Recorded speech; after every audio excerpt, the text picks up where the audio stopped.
Hi, I'm Paul Holofko, and today we're going to learn how to fertilize your hydroponic system. All right, hydroponic system is a system where there's no soil, so you're going to have to put all the nutrients and fertilizers in the water so that the plants can pick it up. So basically you have nitrogen, phosphorus, and potash.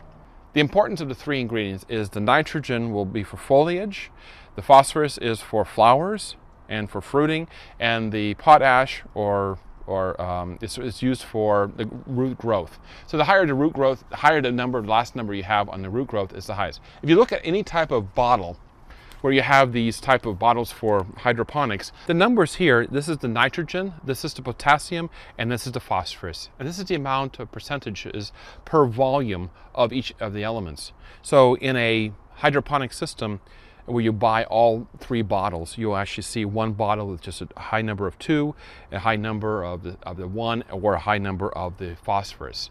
So in this particular case, this one is a 6, so it's the highest number, so this is obviously is one for phosphorus. A lot of times manufacturers will separate all the nutrients in 3 separate bottles for each number so that the grower can control how much they're actually putting into the system.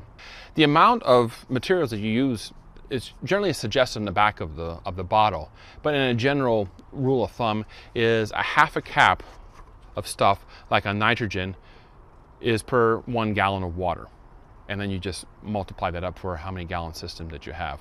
There's one word of caution that you really need to pay attention to. If you think that you can put more nitrogen in there and get more plants, well, you get a thing there called lockout, where the pH changes in your water and you have too much nutrients in there and your EC or your parts per million goes up too high, it'll actually lock out material coming in from the roots. So you just take a look at the plant, it'll have to be super green, it'll be super healthy looking, but the ends of the leaves will be curling in.